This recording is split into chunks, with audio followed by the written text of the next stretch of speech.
আপনার এই দাওয়াতি মাধ্যমে, আপনার চাল চলনের মাধ্যমে অমুসলিমরা আপনাদেরকে দেখে আকৃষ্ট হবে, ইসলামে প্রবেশ করবে। বিশ্বনবী সাল্লাল্লাহু আলাইহি ওয়াসাল্লাম তিনি ইসলাম প্রচার করেছেন তার চরিত্র আখলাক ব্যবহার দিয়ে, তিনি কখনো তলোয়ার ব্যবহার করেননি। সালাত আদায় না করে, আপনি নামাজ না পড়ে মূলত আপনি আল্লাহকে ব্যস্ততা দেখাচ্ছেন, অথচ সময়ের মালিককে, আপনার জীবনের হায়াত ও মওতের মালিককে আল্লাহ সুবহানাহু ওয়া তাআলা। বুঝতে পারলেন তো? আল্লাহ আপনার জীবন দিয়েছেন, আল্লাহ যদি আপনার মৃত্যু দিয়ে দেন, আপনার জীবনটা কেড়ে নেন, তাহলে বলেন আপনার সময় থাকবে? ব্যস্ততা দেখাতে পারবেন? অতএব সালাত আদায় না করে মূলত আপনি আল্লাহকে ব্যস্ততা দেখাচ্ছেন, যেটা মহা অপরাধ। একটা জিনিস ভাববেন, আপনাকে যখনই সালাত আদায় করার জন্য কি আহ্বান করা হয় যে ভাই সময় অনেক নষ্ট করেছেন, নামাজ পড়েন, তখন আপনি কি বলেন? যে সময় আছে, পড়ব। মনে রাখবেন, আপনার মতো অনেক যুবক যুবতী, আপনার মতো বয়সের অনেক ব্যক্তি কবরে শুয়ে আছেন, তারা নামাজ পড়ার সুযোগ পায়নি। অতএব প্রিয় ভাই আমার, কথাগুলো শুনবেন, আমল করার চেষ্টা করবেন ইনশাআল্লাহ। আপনি আমল না করে পার পাবেন না। কেন? এই দুনিয়ার জীবন অল্প দিনের জীবন। বাংলা কবি বলেছেন, কত সুন্দর কথা, এ পৃথিবী আমার আসল ঠিকানা নয়, এ পৃথিবী আমার আসল ঠিকানা নয়, মরণ একদিন মুছে দেবে সকল রঙিন পরিচয়, এ পৃথিবী আমার আসল ঠিকানা নয়। প্রিয় ভাই আমার, আজকে আপনারা দেখছেন আমাকে, হয়তোবা আমি বাড়ি যেতে যেতে আমার মৃত্যু হয়ে যেতে পারে, আমার সাথে সাক্ষাৎ না হতেই পারে আপনাদের আর পুনরায়, এখন বক্তব্য দিতে দিতে আমার মৃত্যু হয়ে যেতে পারে। জীবনের কোনো গ্যারান্টি নেই। অতএব আপনি আজ থেকে তওবা করুন এবং যা কিছু শুনবেন সমস্ত কিছু মেনে চলার চেষ্টা করুন। বুঝতে পারলেন? আজকের এই ইসলামিক সভা, আমি আপনাদের এখানে খবর নিলাম, যেখানকার যুবক ভাইরা আলহামদুলিল্লাহ সুম্মা আলহামদুলিল্লাহ, তারা দাওয়াতি কাজে অনেক আগ্রহী এবং সেই দাওয়াতি কাজ থেকেই এবং মাদ্রাসার উন্নতিকল্পে একটা ইসলামিক সভার আয়োজন করেছেন, যেটা আমরা জালসা নামে জানি। তো ইনশাআল্লাহ আজকের জালসায় আমরা যা কিছু শুনব আমল করার চেষ্টা করব ইনশাআল্লাহ। কেননা জালসা হোক, জুমার খুতবা হোক, সাপ্তাহিক প্রোগ্রাম হোক বা মাসিক ইজতিমা হোক, ইসলামিক যে কোনো প্রোগ্রামের পর আমাদের অবস্থা কি হয় জানেন? কোন বক্তা কেমন বক্তব্য দিল, অমুক কি বলল, অমুক বক্তা যা দিল না, অমুক বক্তার অমুক স্থানে কথাটি বলা উচিত হয়নি, ইত্যাদি ইত্যাদি সমালোচনা। তারপরে কিছু মানুষ যদি একটু পরিবর্তন হয়, তাহলে সেটা খুব জোর একদিন, 2 দিন, 1 সপ্তাহ, তারপরে আবার যেমন ছিল ঠিক সেভাবেই সেরকমই হয়ে যায়, কোনো উপকারে আসে না। তো আজকে আপনাদের মূল লক্ষ্য এবং উদ্দেশ্য হবে, আজকে আপনারা যা কিছু শুনবেন সবই আমল করার চেষ্টা করবেন। কেননা বিশ্বনবী সাল্লাল্লাহু আলাইহি ওয়াসাল্লাম এই ইসলামিক দাওয়াত একে অপরের নিকটে পৌঁছে দেওয়ার জন্য তিনি কত কষ্ট সহ্য করেছেন। তিনি সালাতরত অবস্থায় ছিলেন, সাজদায় ছিলেন, সেই সময় তার উপর উটের ভুঁড়ি চাপিয়ে দেওয়া হয়েছে। উটের ভুঁড়ি জানেন কত ভারী? সুবহানাল্লাহ। বিশ্বনবী সাল্লাল্লাহু আলাইহি ওয়াসাল্লাম এই তাওহীদের দাওয়াত দিতে গেছেন তায়েফ শহরে। সেখানকার মানুষরা তারা পাথর ছুঁড়ে, বৃষ্টির মতো পাথর বর্ষণ করে রক্তাক্ত করে দিয়েছিলেন। বিশ্বনবী সাল্লাল্লাহু আলাইহি ওয়াসাল্লাম বেহুশ হয়ে পড়েছিলেন। সুবহানাল্লাহ। প্রিয় ভাই আমার, সাহাবায়ে কিরাম রাদিয়াল্লাহু আনহুম, হযরত বিলাল রাদিয়াল্লাহু আনহু, তিনি কত কষ্ট করেছেন। মোট কথা, সাহাবারা এই ইসলামিক দাওয়াত প্রসার করার জন্য অনেক কষ্ট করেছেন। আমরা এই ইসলামকে সহজে পেয়ে গেছি, আর ইসলাম মানব না শুধুমাত্র কে কেমন বক্তব্য দিল এর মধ্যেই সীমাবদ্ধ থাকবে, এটা না। আপনি কাল কিয়ামতের মাঠে আল্লাহর কাছে জবাব দিয়ে পার পাবেন না। এজন্য নিজের ঈমানকে মজবুত করুন। ঈমান মজবুত করার পর আপনি যা কিছু শুনবেন সমস্ত কিছু মন দিয়ে শ্রবণ করবেন এবং তা নিজের জীবনে বাস্তবায়ন করে চলবেন ইনশাআল্লাহ। আপনি আমল না করে পার পাবেন না। কেন? এই দুনিয়ার জীবন অল্প দিনের জীবন। প্রিয় ভাই আমার, আজকে আপনারা দেখছেন আমাকে, হয়তোবা আমি বাড়ি যেতে যেতে আমার মৃত্যু হয়ে যেতে পারে, আমার সাথে সাক্ষাৎ না হতেই পারে আপনাদের আর পুনরায়, এখন বক্তব্য দিতে দিতে আমার মৃত্যু হয়ে যেতে পারে। জীবনের কোনো গ্যারান্টি নেই। অতএব আপনি আজ থেকে তওবা করুন এবং যা কিছু শুনবেন সমস্ত কিছু মেনে চলার চেষ্টা করুন। এটা শুধুমাত্র 1 সপ্তাহ 2 সপ্তাহের জন্য নয়, 1 মাস 2 মাসের জন্য নয়, 1-2 বছরের জন্য নয়, আপনাকে সব সময় মৃত্যুর জন্য প্রস্তুত থাকতে হবে। কেননা আব্দুল্লাহ ইবনে ওমর রাদিয়াল্লাহু আনহু তিনি বলছেন, সুবহানাল্লাহ, কত সুন্দর কথা জানেন, ইজা আসবাহতা ফালা তানতাদিরিল মাসা ওয়া ইদা আমসাইতা ফালা তানতাদিরিস সাবাহ। সাহাবী আব্দুল্লাহ ইবনে ওমর রাদিয়াল্লাহু আনহু তিনি বলছেন যে যখন তোমরা সকালবেলায় জীবিত থাকবে, তো সেই তোমরা সন্ধ্যেবেলা পর্যন্ত জীবিত থাকবে এই আশা, এই অপেক্ষাটুকু তোমরা করো না। এবং যখন তোমরা সন্ধ্যেবেলায় জীবিত থাকবে, তার পরের দিন সকাল পর্যন্ত তোমরা জীবিত থাকবে এই আশা, এই অপেক্ষাটুকু তোমরা করো না। অতএব প্রিয় ভাই আমার, সব সময় মৃত্যুর জন্য প্রস্তুত থাকুন এবং আল্লাহর কাছে খুব বেশি বেশি ক্ষমা চান। আপনি যদি আল্লাহর কাছে ক্ষমা চান তাহলে ইনশাআল্লাহ আল্লাহ আপনাকে ক্ষমা করবেন। আর এই ক্ষমা চাওয়ার বিষয়ে আপনি একটা জিনিস ভাববেন যে আমাদের শরীরের পরিহিত পোশাক নোংরা হয়, ময়লা হয়ে যায়, অপরিষ্কার হয়, তা আমরা পরিষ্কার করে নিই, তাই না? কেন করি?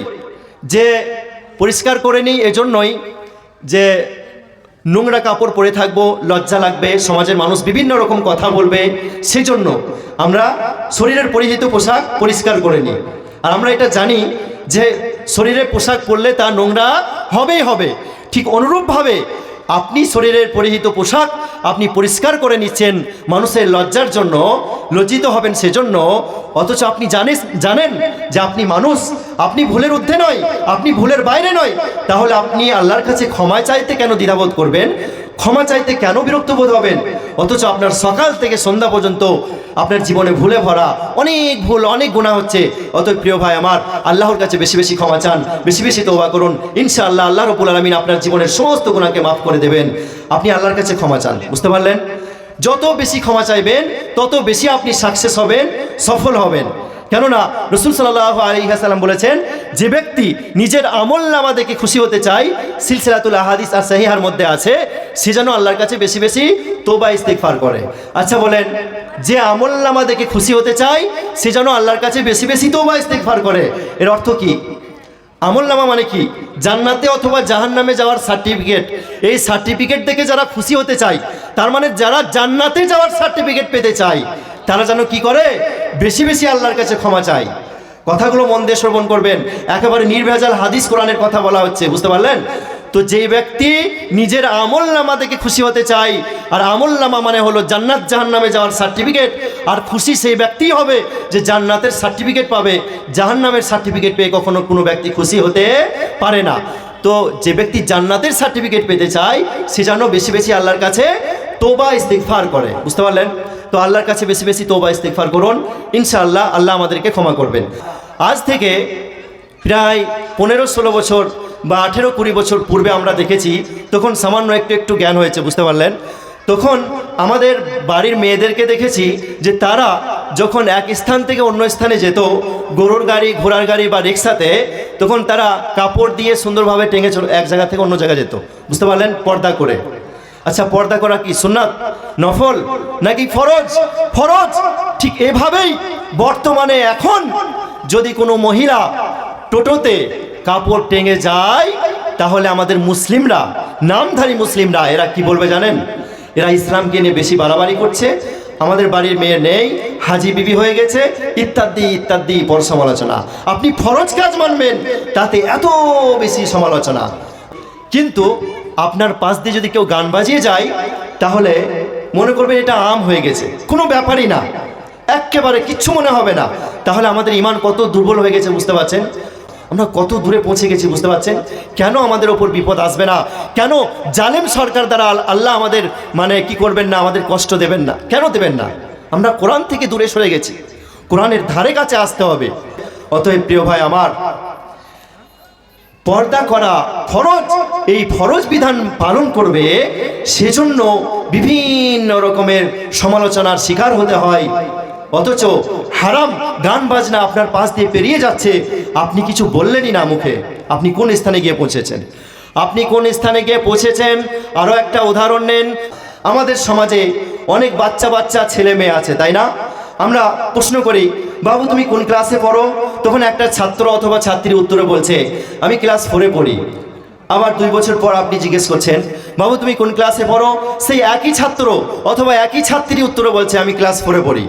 তারপরে আবার 5 বছর পরে জিজ্ঞেস করছেন তুমি কোন ক্লাসে পড়ো, আবার তারাই উত্তরে বলছে ক্লাস 4-এ পড়ি। আচ্ছা বলেন, আমরা সমাজের মানুষরা এই সমস্ত ছাত্র ছাত্রীর ওপর যারা পরস্পর একটা ক্লাসে 5 বছর ফেল করে থাকে, বিভিন্ন রকম মন্দ ভাষা বলে, কটু কথা বলে তাদেরকে লজ্জা দিয়ে থাকি, লজ্জাদায়ক ভাষা বলে আমরা তাদেরকে কষ্ট দিয়ে থাকি, তাই না?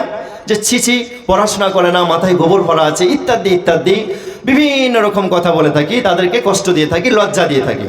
এমনকি যেই পিতামাতা নিজের সন্তানকে নিজের জীবন দিয়েও ভালোবাসেন, সেই পিতামাতা পর্যন্ত নিজের সন্তান যখন পরস্পর 5 বছর একটা ক্লাস ফেল করে থাকে, তখন পিতামাতাও পর্যন্ত নিজের সন্তানকে বিভিন্ন রকম ভাবে মন্দ কথা বলে, লজ্জাদায়ক ভাষা বলে কষ্ট দিয়ে থাকেন, তাই না? আচ্ছা বলেন, একটু নিজেদেরকে নিয়ে ভাববেন যে আপনার অবস্থা কেমন। একটা ছোট্ট বাচ্চা ছেলে মেয়ে তারা যখন ক্লাস 4-এ 5 বছর থাকছে, আপনার কষ্টে বুক ফেটে যাচ্ছে, বিভিন্ন রকম লজ্জাদায়ক ভাষা বলছেন, তাকে লজ্জা দিচ্ছেন, আপনি নিজেকে নিয়ে ছিছি করুন, নিজেকে নিয়ে লজ্জিত বোধ হন। বিষয়টা কি? আমি যদি এখন আপনাদেরকে প্রশ্ন করি, আচ্ছা বলেন, এই মহাগ্রন্থ আল কোরআন নিজের মাতৃভাষায় বুঝা তো দূরের কথা, এই আল কোরআন থেকে আপনার কয়টি সূরা মুখস্থ আছে? আপনাদের মধ্যে অধিকাংশ বলবেন যে হুজুর, মৌলানা সাহেব, আমরা যখন মক্তবে পড়তাম তথা যখন আমাদের 8 বছর 10 বছর 12 বছর বয়স ছিল, তখন 10টি সূরা মুখস্থ করেছিলাম, এখন অলরেডি 5টি সূরা ভুলে গেছি, আর মাত্র 5টি সূরা মুখস্থ আছে, অথবা 4টি অথবা 3টি সূরা মুখস্থ আছে। আচ্ছা, আপনার উন্নতি হলো না অবনতি? অবনতি হলো। কোরআন নিজের মাতৃভাষায় বোঝা তো দূরের কথা, আপনি হিদায়াতের পথ খুঁজে পাবেন, জান্নাতের পথ খুঁজে পাবেন, জাহান্নাম থেকে বাঁচার পথ খুঁজে পাবেন। আপনি হবেন কোনো আলেমের অন্ধ অনুসারী, হতে পারে সেই আলেমের সাথে আপনিও জাহান্নামে গেলেন। আপনাকে যাচাই করতে হবে, আপনাকে ইসলাম সম্পর্কে জ্ঞান অর্জন করতে হবে। বিশ্বনবী সাল্লাল্লাহু আলাইহি ওয়াসাল্লাম বলেছেন, তলাবুল ইলমি ফরিদাতুন আলা কুল্লি মুসলিম, প্রত্যেক মুসলিম নরনারীর উপর ইসলামী শিক্ষা অর্জন করা ফরজ। যেমন দৈনন্দিন 5 ওয়াক্ত সালাত আদায় করা ফরজ, ইসলামী জ্ঞান অর্জন করা আপনার উপর ফরজ। আপনাকে ইসলামিক জ্ঞান অর্জন করতেই হবে, হার হাল মে, যে কোনো অবস্থাতে আপনাকে ইসলামী জ্ঞান অর্জন করতে হবে। বুঝতে পারলেন? আচ্ছা, আপনার বয়সটা নিয়ে চিন্তা করেন। যারা উত্তরে বলছেন যে যখন মক্তবে 8 বছর 10 বছর বয়স ছিল, তখন আমি কয়টি সূরা মুখস্থ করেছিলাম? 10টি। এখন অলরেডি 5টি ভুলে গেছি, আর মাত্র 5টি সূরা মুখস্থ আছে। যারা উত্তর দিচ্ছেন তাদের মধ্যে থেকে অধিকাংশ বয়স 35, 40, 45, 50, 55, 60, 65 ইত্যাদি ইত্যাদি রকমের বয়স। তাহলে আপনি কয়টা বছর সময় পাচ্ছেন?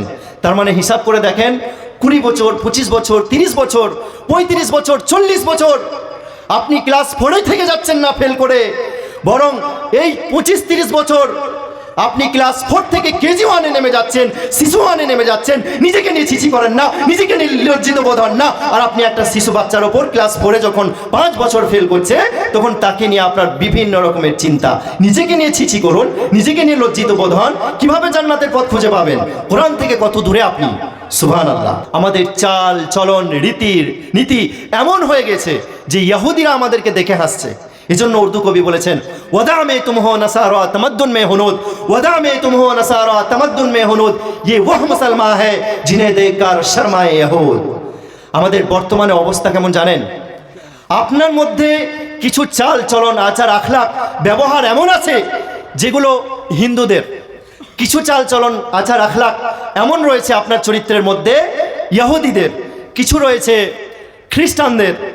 এভাবে বিভিন্ন ধর্মের কৃষ্টি কালচার আপনার মধ্যে ভরা রয়েছে।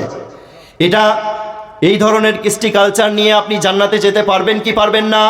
একটা সহজ উদাহরণ হলো, ধরেন একটা বাস আছে, সেই বাসে যদি একটা ট্রেনের চাকা লাগানো হয়, আর একটা বাসের চাকা, আর একটা সাইকেলের চাকা, আর একটা ভ্যানের চাকা বা বাইকের চাকা, 4টি চাকা, বলেন সেই বাস নিয়ে আপনি পুলসিরাত পার হতে পারবেন?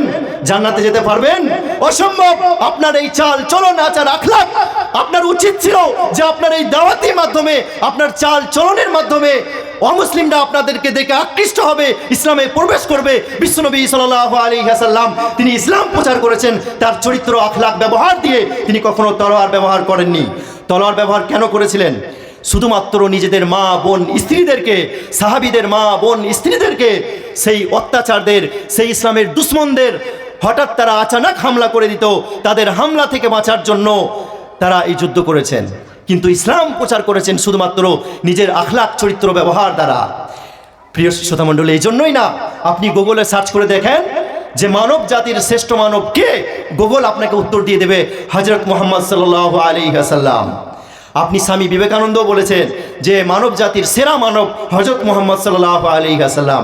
সিনেমার নায়িকা রানী মুখার্জি তিনি টুইট করেছেন, টুইটারের মধ্যে লিখেছেন যে মানব জাতির শ্রেষ্ঠ মানব হযরত মুহাম্মদ সাল্লাল্লাহু আলাইহি ওয়াসাল্লাম।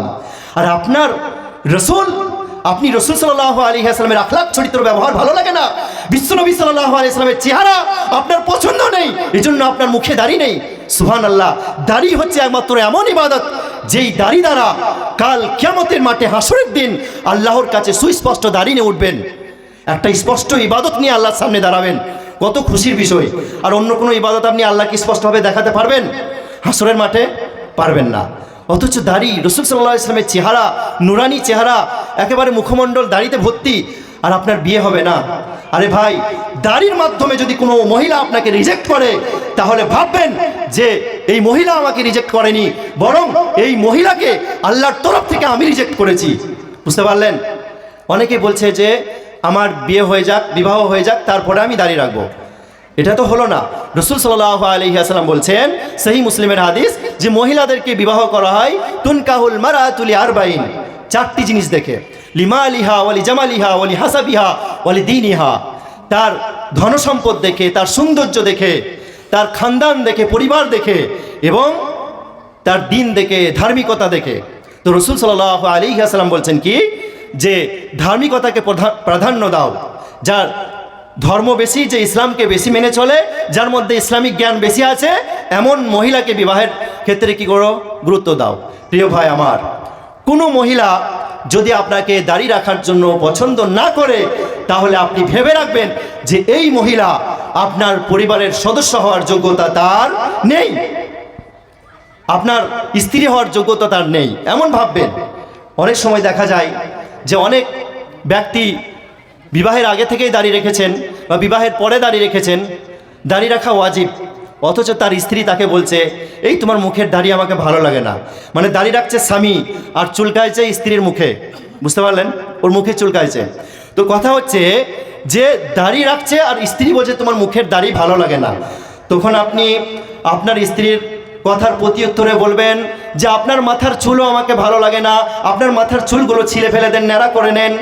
দেখবেন সেই মহিলা, আপনার সেই স্ত্রী আপনাকে প্রতি উত্তরে বলবে তোমার চোখের সমস্যা আছে, তুমি ডাক্তার দেখাও।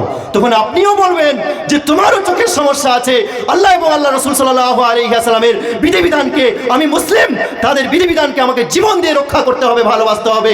আমি মুসলিম, কত কষ্ট করে বিশ্বনবী সাল্লাল্লাহু আলাইহি ওয়াসাল্লাম এই তাওহীদের দাওয়াত পৌঁছে দিয়েছেন, আমাদের পর্যন্ত পৌঁছেছে বিশ্বনবী সাল্লাল্লাহু আলাইহি ওয়াসাল্লাম এবং সাহাবায়ে কিরাম রাদিয়াল্লাহু আনহুম, তারা শরীরের কত রক্ত ঝরিয়েছেন, আর আমরা সহজে ইসলামকে পেয়ে গেছি। আর আমরা এইভাবে ইসলামকে মেনে চলবো? আজকে আমাদের বর্তমান পরিস্থিতি এমন যে আমরা অল্প কিছু মানছি আর কিছু মানছি না। বুঝতে পারলেন? কিছু মানছি, কিছু মানছি না। ধরেন একটা কোম্পানিতে কেউ কাজ করে, এখন সেই কোম্পানির মালিকের বিয়ে, বিবাহের জন্য 20টি জিনিস আবশ্যক, লাগবেই। মেহমানদের আপ্যায়ন করার জন্য 20টি জিনিস না হলে হবে না। তো ফর্দ করে দিয়েছে, যেই ব্যক্তি সেই মালিকের বাড়িতে কাজ করে তাকে বললো এই 20টি জিনিস নিয়ে এসো। এখন সে দেখা গেল 8টি জিনিস এনেছে আর 12টি জিনিস আনেনি। আচ্ছা বলেন, সে মালিক তার উপর খুশি হবে?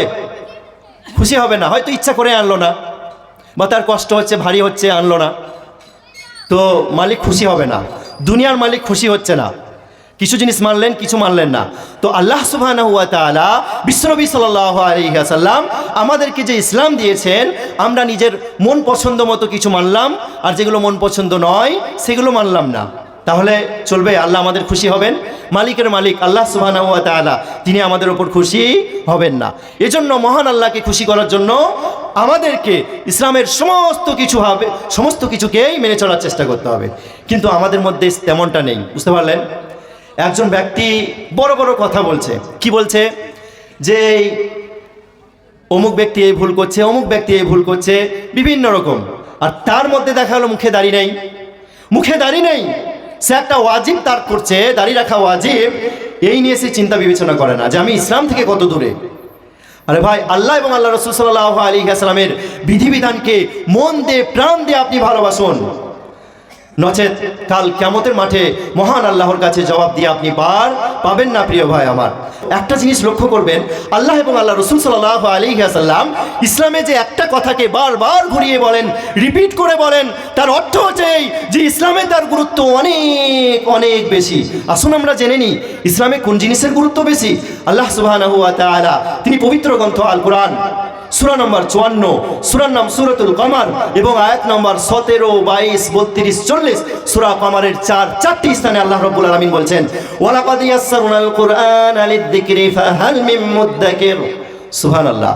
আল্লাহ সুবহানাহু ওয়া তাআলা বলছেন, ওয়ালাকাদ ইয়াসসারনাল কুরআনা লিয-যিকর, অবশ্যই আমি এই মহাগ্রন্থ আল কোরআনকে সহজ সরল করেছি।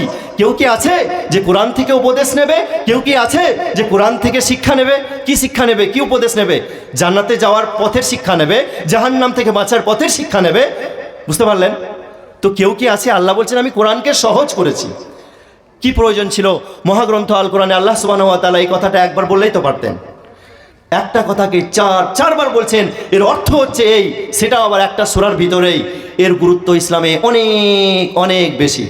প্রিয় ভাই আমার, আজকে সারা বিশ্বে সব থেকে বেশি যে গ্রন্থটি পাঠ করা হয় তা হচ্ছে মহাগ্রন্থ আল কোরআন। আলহামদুলিল্লাহ সুম্মা আলহামদুলিল্লাহ। কিন্তু দুঃখের বিষয় হচ্ছে এটাই যে সারা বিশ্বে সব থেকে বেশি না বুঝে যে গ্রন্থটি পাঠ করা হয় তাও হচ্ছে এই মহাগ্রন্থ আল কোরআন। বুঝতে পারলেন? এই জন্যই তো আমরা জান্নাতের পথ খুঁজে পাচ্ছি না, জাহান্নাম থেকে বাঁচার পথ খুঁজে পাচ্ছি না। এই জন্যই আমরা পৃথিবীতে লাঞ্ছিত, ঘৃণিত, অপমানিত।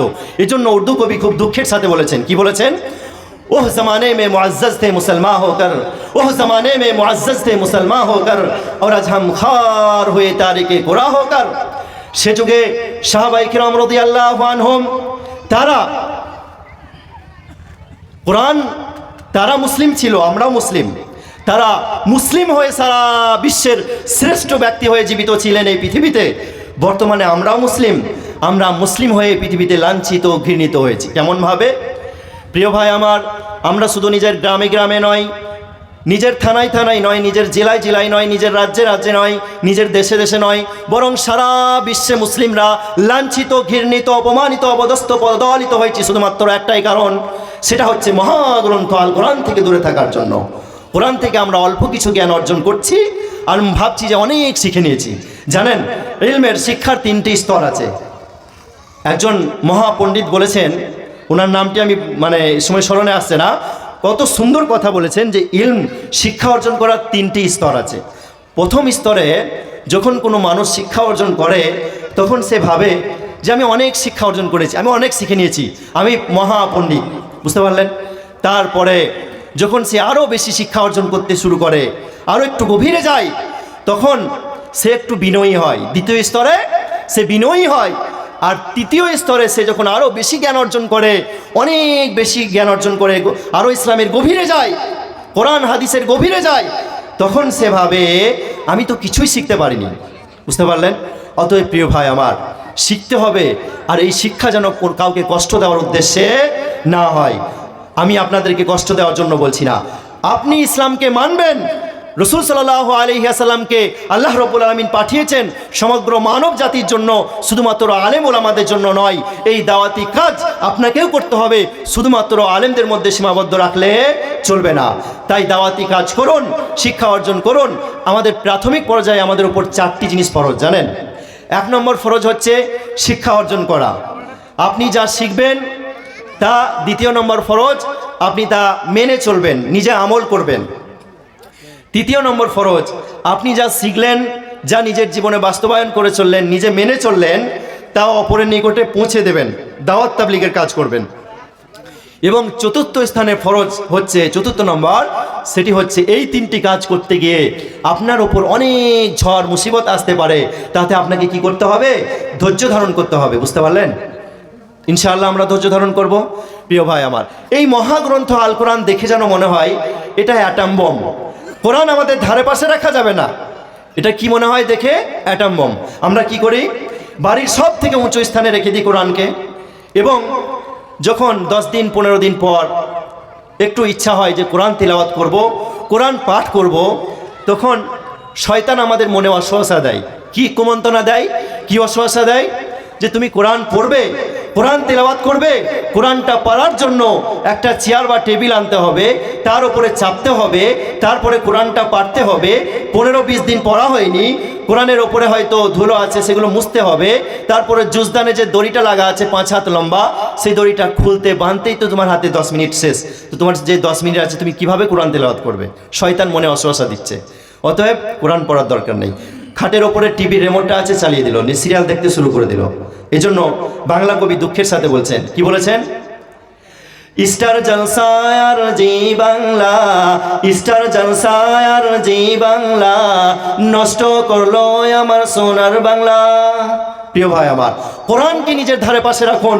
কোরআনের অতিরিক্ত সম্মান করতে গিয়ে আমরা কোরআনকে এত উঁচু স্থানে তুলে দিয়েছি যে হাতে 10-15 মিনিট সময় আছে, কোরআন পড়বো, আর শয়তান আমাদের মনে অশ্বাসা দিচ্ছে। আমরা টিভিতে বিভিন্ন রকমের সিরিয়াল দেখছি, আর সেই সিরিয়ালের মাধ্যমে আমরা কি উপকার করছি না ক্ষতি করছি গো? স্বামীর সেবা তো উঠে গেছে, স্বামী যদি কিছু কাজ বলছে রেগে উঠছি, আমার সিরিয়ালটা বাকি আছে, মানে ওর নামাজের কাজা তুলে নাকি মানে মুশকিল, সিরিয়ালের কাজা তুলবে, রাতে দেখা হয়নি আবার সকালে দেখবে, বুঝতে পারছেন? তারপরে এই সিরিয়াল দেখতে গিয়ে ছেলে মেয়েদের যত্ন ঠিকভাবে নেয় না। এই সিরিয়ালের মাধ্যমে কত বেশি আমরা ক্ষতিগ্রস্ত হচ্ছি আপনারা বলতে পারবেন? যে কোনো হিন্দু অমুসলিম বিজাতির মানে বাড়িতে আজান হয়? বলতে পারবেন হয় না। কিন্তু এই সিরিয়ালের মাধ্যমে বাড়ির মেয়েরা এবং অনেক পুরুষও আছে, তারা সিরিয়ালের মাধ্যমে কি করে দেখবেন, একটা পুজো হয়, মাঝে কখনো কখনো পুজো হয়, তো আপনার বাড়িতে শিরিক হচ্ছে। এই পূজা করা এটা শিরিক নয়? আল্লাহকে ছেড়ে অন্য কারো উপাসনা করা হচ্ছে, আল্লাহ ছেড়ে অন্য কারো ইবাদত উপাসনা করা হচ্ছে, এটাতে আপনার কষ্ট হয় না? আপনি দেখছেন, তাহলে আপনার বাড়িতে শিরিক হচ্ছে না? অথচ শিরিক সম্পর্কে আল্লাহ সুবহানাহু ওয়া তাআলা তিনি পবিত্র গ্রন্থ আল কোরআনে বলেছেন, সূরা নিসা সূরা নম্বর 4 আয়াত নম্বর 48 এবং আয়াত নম্বর 116, সূরা নিসার 2 স্থানে আল্লাহ রাব্বুল আলামিন বলেছেন, ইন্নাল্লাহা লা ইয়াগফিরু আন ইউশরাকা বিহি ওয়া ইয়াগফিরু মা দুনা যালিকা লিমান ইয়াশা। নিশ্চয় মহান আল্লাহ তিনি শিরকের গুনাহ ক্ষমা করবেন না, কিন্তু শিরিক ব্যতিরেকে যে সমস্ত গুনাহ আছে আল্লাহ ইচ্ছা করলে ক্ষমা করে দেবেন। অতএব যেই শিরকের গুনাহ, যেই গুনাহ সব থেকে বড় গুনাহ, সেই শিরিক আপনার বাড়িতে হচ্ছে, আপনার কিছু মনেই হয় না, বুঝতে পারছেন? অতএব কোরআন থেকে যখন আপনি দূরে সরে চলে যাবেন, তখন আপনি অন্ধকার পথে চলবেন, আপনি জান্নাত থেকে দূরে সরে চলে যাবেন। অতএব কোরআনের ধারে কাছে আসতে হবে, বুঝতে পারলেন? প্রিয় ভাই আমার, আমাদের মধ্যে অনেক বাপ চাচা এমন আছেন, আমার তাদেরকে দেখে ভীষণ দুঃখ লাগে। দুঃখটা কোন সময় লাগে জানেন? এই বেশিরভাগ বাপ চাচারা এরা খবরের কাগজ পেপার পড়ে, দেখবেন 4 পৃষ্ঠা 5 পৃষ্ঠা পড়ে শেষ করে দেয়। সব থেকে আশ্চর্যজনক বিষয় হলো সেই পেপারের লেখাগুলো একেবারে ছোট্ট ছোট্ট লেখা, 4 পৃষ্ঠা 5 পৃষ্ঠা পড়ে শেষ করে দিচ্ছে। এটা যদি বড় বড় লেখা হতো, কত পৃষ্ঠা যে সে পড়ে শেষ করেছে বলা মুশকিল। সেই বাপ চাচাকে জিজ্ঞেস করেন, সেই ভাইজানকে জিজ্ঞেস করেন যে ভাইজান, চাচা যান, আপনি খবরের পেপার 4 পৃষ্ঠা 5 পৃষ্ঠা পড়ে শেষ করে দিলেন, আচ্ছা মহাগ্রন্থ আল কোরআনের কয়টা আয়াত আপনি আজকে বুঝে পড়েছেন বলেন তো? এই কোরআন তো আপনাকে জান্নাতে নিয়ে যাবে, কোরআন থেকে আপনি শিখবেন, কোরআন অনুযায়ী নিজের জীবনকে পৃথিবীতে পরিচালন করবেন, এই কোরআনের দাওয়াত সারা বিশ্বে ছড়িয়ে দেবেন। কিভাবে ছড়াবো? আমাদের চাল চলন নীতি এমন হয়ে গেছে যে ইহুদিরা আমাদেরকে দেখে হাসছে। তাই কোরআন আমাদের বুঝতে হবে, কোরআন অনুযায়ী নিজের জীবনকে পৃথিবীতে পরিচালন করতে হবে। এই উদাহরণটি মন দিয়ে শ্রবণ করবেন, ইনশাআল্লাহ আপনার জীবন পরিবর্তন হবে ইনশাআল্লাহ। আপনি যদি ইসলামকে গভীরভাবে বোঝার চেষ্টা করেন, উদাহরণটি একটু মন দিয়ে শ্রবণ করবেন। প্রিয় ভাই আমার, আপনাদের মধ্যে একজন ব্যক্তি ধরেন অসুস্থ হয়ে গেছেন, এমন অসুস্থ যে শ্বাস প্রশ্বাসের কি হচ্ছে, কষ্ট হচ্ছে, বুঝতে পারলেন? এখন সেই ব্যক্তিকে একটা খুবই নামি দামি বড় নার্সিংহোমে ভর্তি করা হলো। তারপরে 1 ঘন্টা নিঃশ্বাস নেওয়ার জন্য, 2 ঘন্টা বা 1 দিন 2 দিন নিঃশ্বাস নেওয়ার জন্য ডাক্তারবাবু কি করলেন, 8 লাখ বিল ধরিয়ে দিলেন। কয় লাখ? 8 লাখ টাকা। এই বিল দেখে সেই অসুস্থ ব্যক্তি, গার্জেন, অভিভাবক অঝোর কান্না করতে শুরু করলেন। বিল দেখে অঝোর কান্না শুরু করে দিয়েছেন। ডাক্তারবাবু মানবিক ডাক্তার, তিনি বলছেন কান্না করছেন কেন? কান্না করার কোনো চিন্তা নেই, আপনি 8 লাখ না দিতে পারলে 5 লাখ দিবেন। 5 লাখ না দিতে পারলে আপনি 3 লাখ দেবেন, যান 3 লাখ দিলেই হবে। ডাক্তারবাবু অনেক মানবিক ডাক্তার, বুঝতে পারলেন? তখন উত্তরে সেই অসুস্থ ব্যক্তির গার্জেন কি বলছেন, মন দিয়ে শ্রবণ করবেন। সেই অসুস্থ ব্যক্তির গার্জেন তিনি বলছেন, ডাক্তারবাবু আপনি 8 লাখ টাকা বিল করেছেন, আমি 20 লাখ টাকা দিতে পারবো, আমি আপনাকে 50 লাখ টাকা দিতে পারবো। আমি এই জন্য কান্না করছি না, বরং আমি এটা ভেবে কান্না করছি যে আমার মহান সৃষ্টিকর্তা আল্লাহ রাব্বুল আলামিন, যে আল্লাহ রাব্বুল আলামিন আমাকে নিঃশ্বাস দিয়েছেন, শ্বাস প্রশ্বাস দিয়েছেন, এই নিঃশ্বাস নিতে আমার একটুও কষ্ট হয় না। আমি সারা দিন, সারা বছর, সারা মাস আমি কি করছি, মাসের পর মাস, বছরের পর বছর নিঃশ্বাস নিচ্ছি, কিন্তু দয়াময় আল্লাহ আমার জন্য একটু তো বিল আমার হাতে বিল ধরিয়ে দিলেন না, যে তুমি এত নিঃশ্বাস নিয়েছো, এত অক্সিজেন নিয়েছো, এত শ্বাস প্রশ্বাস নিচ্ছ, আমার হাতে তো বিল ধরিয়ে দেননি। এটা ভেবে যে সেই মহান আল্লাহর দয়া কত বেশি, সুবহানাল্লাহ। আপনি ভুল করেছেন, সারা জীবন ভুল করেছেন। আপনি ভাবেন যে আল্লাহ, অনেকে আমাদের মধ্যে, মুসলিমদের মধ্যে অনেকেই ভাবে যে আল্লাহ রাব্বুল আলামিন শয়তানকে কেন যে ছেড়ে দিলেন, শয়তানকে যদি না ছাড়া হতো তাহলে হয়তো আমরা ভুলগুলো থেকে বেঁচে থাকতে পারতাম, ভুল আমাদের দ্বারা হতো না, তাই না? অনেকে এমন ভাবেন, প্রিয় ভাই আমার। তো এমন ভাবছেন, শয়তান যখন আল্লাহকে বলল যে আল্লাহ আমাকে কিয়ামতের পূর্ব পর্যন্ত আমাকে ছেড়ে দাও, আমি কি করব, এই আদম সন্তানকে পথভ্রষ্ট করার চেষ্টা করব। তো আল্লাহ রাব্বুল আলামিন বললেন যে ঠিক আছে, তুমি লেগে যাও। তারপরে আল্লাহ সুবহানাহু ওয়া তাআলা তিনি বলছেন যে আমার কোনো বান্দা যদি আমাকে ইখলাস সহকারে, মনোযোগ সহকারে আমাকে স্মরণ করে, আমার কাছে তওবা করে, তাহলে আমি তার সারা জীবনের গুনাহকে মাফ করে দেব, তথা শয়তানের ওই লাখ লাখ ঘন্টা, কোটি কোটি ঘন্টা যে মানব জাতির পিছনে, আদম সন্তানের পিছনে ব্যয় করেছিল, সবই মেহনত বরবাদ, শয়তানের মেহনত একেবারে বেকার হয়ে যাবে যদি আল্লাহর বান্দা আল্লাহর কাছে কি করে, তওবা করে একবার, বুঝতে পারছেন? সুবহানাল্লাহ। এজন্য সহিহ বুখারী হাদিসে আছে, রাসূলুল্লাহ সাল্লাল্লাহু আলাইহি ওয়াসাল্লাম বলছেন, হাদিসে কুদসি, যে আল্লাহ রাব্বুল আলামিন বলেছেন যে আমার বান্দা যদি আমার সাথে শিরিক না করে, আমার সাথে শিরিক না করে, আর সে যদি আসমান এবং জমিন ভর্তি কি করে পাপ করে, গুনাহ করে, তারপরে আমার কাছে ক্ষমা চাই, তাহলে আমি আল্লাহ তাকে ক্ষমা করতে আমি কাউকে পরোয়া করি না। সুবহানাল্লাহ। বুঝতে পারলেন না? আসমান জমিন ভর্তি যদি আপনি পাপ করেন, তারপরে যদি আপনি আল্লাহর কাছে ক্ষমা করেন, আল্লাহ সুবহানাহু ওয়া তাআলা তিনি এত দয়াবান যে তিনি সেই পাপকে ক্ষমা করতে কাউকেই পরোয়া করেন না। তবে শর্ত হলো শিরিক করলে হবে না, শিরিক থেকে দূরে থাকতে হবে। মা ও বোনেরা তারা ভাবে যে আমরা কোরআনের অনেক সম্মান করি, তাই না? অথচ হাদিসের গ্রন্থ মুসনাদে আহমদে উল্লেখ আছে, রাসূলুল্লাহ সাল্লাল্লাহু আলাইহি ওয়াসাল্লাম বলেছেন, মান তাআল্লাকা তামিমাতান ফাকাদ আশরাকা, যে ব্যক্তি তাবিজ ঝোলালো সে শিরিক করলো। বুঝতে পারলেন? তো মা ও বোনেরা অনেকেই দেখবেন তাবিজ ব্যবহার করে, যদি তাবিজের ভিতরে যদি কোরআনের আয়াত লেখা থাকে, তো কোরআনের সম্মান করছে নাকি অসম্মান করছে একটু ভেবে দেখবেন তো। ওই তাবিজ নিয়ে পিশাব পায়খানা, বাথরুমে যাওয়া, স্বামী স্ত্রী মিলন ইত্যাদি ইত্যাদি কত রকম কাজ করছে, সুবহানাল্লাহ।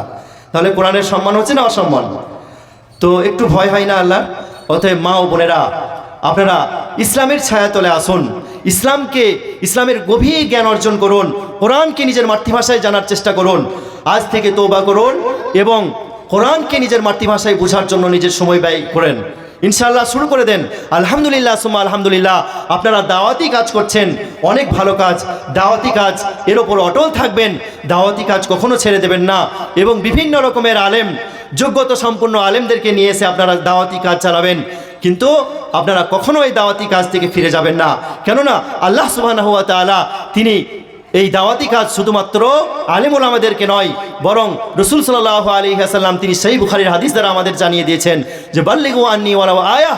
এখানে কোনো ভাষা নির্দিষ্ট করা হয়নি, এখানে কোনো নির্দিষ্ট কোনো সম্প্রদায়, কোনো ব্যক্তিকে নির্দিষ্ট করা হয়নি যে শুধু আলেম ওলামারাই দাওয়াতি কাজ করবে বা এই ভাষাতেই দাওয়াতি কাজ করতে হবে। সমস্ত ভাষাতেই এবং সমস্ত ব্যক্তি দাওয়াতে কাজ করতে পারে, তবে শর্ত হলো সঠিক জ্ঞান, সঠিক ইলম অর্জন করবে এবং দাওয়াতি কাজ করবে। ইনশাআল্লাহ আল্লাহ রাব্বুল আলামিন এই দাওয়াতি কাজ মানে ফল আল্লাহ দেবেন ইনশাআল্লাহ।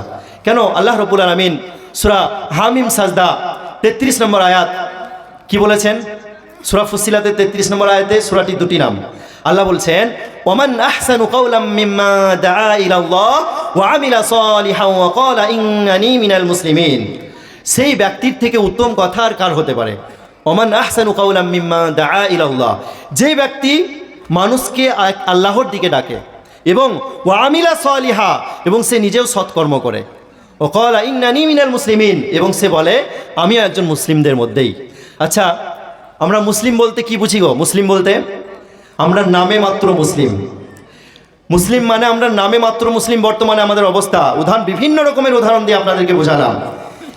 ইসলাম শব্দের অর্থ হচ্ছে আত্মসমর্পণ করা, আর মুসলিম শব্দের অর্থ হচ্ছে আত্মসমর্পণকারী। আচ্ছা বলেন, ইসলামের কোনো একটা বিধান আপনার পছন্দ হবে না কেন? আপনি তো মুসলিম। আপনার ইচ্ছার বিরুদ্ধেও যদি কোনো বিষয় যায়, তাহলে সেই বিষয়েও সেই আল্লাহর বিধিবিধানকে আপনাকে মোহাব্বত করতে হবে, নির্দ্বিধায় ভালোবাসতে হবে এবং সেটা নিজে মেনে চলতে হবে। এরই নাম তো মুসলিম। এর অর্থ হলো এই যে মুসলিমের সংজ্ঞা হচ্ছে যে আমাদের নিজস্ব ইচ্ছা বলে কিছুই থাকবে না। মহান আল্লাহর ইচ্ছাটাই হচ্ছে আমাদের জীবন, মহান আল্লাহর ইচ্ছাই হবে আমাদের জীবন, তবে হবে আমরা খাঁটি মুসলিম। বুঝতে পারলেন? অতএব প্রিয় ভাই আমার, আপনি তওবা করুন, এক আল্লাহর দিকে ফিরে আসুন। সুবহানাল্লাহ। সহিহ বুখারীর একটা হাদিস আমার মনে পড়ে গেল, 5999 নম্বর হাদিস। হাদিসের রাবি সাহাবী ওমর ফারুক রাদিয়াল্লাহু আনহু, তিনি বলছেন যে মদিনাতে কিছু কায়েদ করে নিয়ে আসা হলো। কায়েদ মানে কি করা হলো? জেলখানায় ভরা হলো। কেমনভাবে? মুসলিমরা জয়ী হয়েছে, সেখানে কিছু অমুসলিমদেরকে তাদেরকে ইসলামের দুশ্মনদেরকে কি করা হয়েছে? কায়েদ করে নেওয়া হয়েছে। এবং সেই কায়েদিদের মধ্যে থেকে একটা শিশু বাচ্চা কান্না করছে, আর একজন মা সেই স্তন ভর্তি দুধ নিয়ে সেই বাচ্চাটিকে তুলে ধরলো এবং দুধ পান করাতে শুরু করলো। হাদিসের ব্যাখ্যায় আছে যে সেই মহিলা দুধ পান করাতে শুরু করলেন। সাহাবীরা আছেন, বিশ্বনবী সাল্লাল্লাহু আলাইহি ওয়াসাল্লাম আছেন, কোনো লজ্জা নেই, এবার খুশিতে একটা বাচ্চা সে কান্না করছে, তাকে সান্ত্বনা দিয়ে চুপ করাতে পারছে। তো রাসূল সাল্লাল্লাহু আলাইহি ওয়াসাল্লাম তিনি বলছেন সাহাবীদের উদ্দেশ্যে, আচ্ছা বলো যে এই মহিলা কি তার নিজের সন্তানকে আগুনে নিক্ষেপ করতে পারে? তখন সাহাবাই কিরাম রাদিয়াল্লাহু আনহুম বলছেন, যেই মহিলা অন্য কোনো সন্তানকে পেয়ে এত বেশি মোহাব্বত করে, তার এত বেশি মায়া, এত ভালোবাসা, সেই মহিলা কখনো নিজের সন্তানকে আগুনে নিক্ষেপ করতে পারে না, আগুনে ফেলতে পারে না। তো সেই সময় বিশ্বনবী সাল্লাল্লাহু আলাইহি ওয়াসাল্লাম এই কথা শোনার পর সাহাবীদেরকে বলছেন, ওয়াল্লাহু আরহামু বিইবাদিহি মিন হাদিহি বিওয়ালাদিহা। আল্লাহ সুবহানাহু ওয়া তাআলা তিনি তার বান্দার ওপর, একজন মায়ের তার সন্তানের ওপর যত বেশি দয়া, তার থেকে বহুগুণ বেশি তার আল্লাহ রাব্বুল আলামিনের দয়া তার বান্দার ওপর। আল্লাহ এটা কখনো চান না যে কোনো ব্যক্তি জাহান্নামে যাক, সে যে ধর্মেরই হোক না কেন। বুঝতে পারলেন? আল্লাহ কষ্ট হয়। অতএব প্রিয় ভাই আমার, আল্লাহ সুবহানাহু ওয়া তাআলা তিনি সুযোগ খুঁজবেন, সামান্য সুযোগ খুঁজবেন। এই হাদিসটি কেনা জানেন যে একজন মহিলা সারা জীবন পাপ করে আসলো, তাই না? তারপরে একটা নিকৃষ্ট প্রাণী কুকুরকে পানি পান করানোর ফলে সেই মহিলা জান্নাতে যাবে, এ কথা জিবরিল মারফত ওহী করে বিশ্বনবী সাল্লাল্লাহু আলাইহি ওয়াসাল্লামকে জানানো হলো। আল্লাহ রাসূল সাল্লাল্লাহু আলাইহি ওয়াসাল্লাম তিনি আমাদের জানিয়েছেন যে সেই মহিলা জান্নাতি। তাহলে একটা নিকৃষ্ট প্রাণীকে পানি পান করানোর কত বড় সওয়াবের কাজ বলেন তো? খুব বেশি সওয়াবের কাজ নয় এটা, কিন্তু এই কাজে আল্লাহ সন্তুষ্ট হয়ে গেছেন। এজন্য ফার্সি কবি বলছেন, কতরা কতরা দরিয়া বাসুদ, ফুটা ফুটা পানিতে দরিয়া তৈরি হয়, ছোট ছোট কাঁকড়ে পাহাড় তৈরি হয়। অতএব ইসলামের কোনো একটা কাজকে, ভালো আমলকে তুচ্ছ মনে করে ছেড়ে দেবেন না। হতে পারে সেই আমলের সওয়াবের পরিমাণ অনেক কম, কিন্তু সেই আমলটিতে আল্লাহ সুবহানাহু ওয়া তাআলা খুশি হয়ে আপনার জীবনের সমস্ত গুনাহকে মাফ করে দিতে পারেন। অতএব প্রিয় ভাই, আজ থেকে তওবা করুন যে ইনশাআল্লাহ ইসলামের সমস্ত কিছু আপনি মেনে চলবেন ইনশাআল্লাহ। সময় কম থাকার জন্য আমি আমার বক্তব্য এখান থেকে শেষ করলাম। পরিশেষে আল্লাহর কাছে দোয়া করি, হে আল্লাহ, তুমি আমাদের সকলকেই এই দাওয়াতি প্রোগ্রামের যে কথাগুলো আমরা শুনলাম, কোরআনের কথা, হাদিসের কথা, সেগুলো মেনে চলার তৌফিক দাও এবং এই কোরআন বোঝার জন্য নিজেদের সময় ব্যয় করার তৌফিক দাও। আমিন। আকুলু কাওলি হাযা আস্তাগফিরুল্লাহ লি ওয়া লাকুম ওয়া লিসাইরিল মুসলিমিন। আমিন। ওয়াসসালামু আলাইকুম ওয়া রাহমাতুল্লাহি ওয়া বারাকাতুহু। ওয়া আলাইকুম আসসালাম ওয়া রাহমাতুল্লাহি ওয়া বারাকাতুহু। আপনাদের সম্মুখে সাকিব আল বুখারী সাহেব দীর্ঘক্ষণ ধরে বক্তব্য রাখলেন।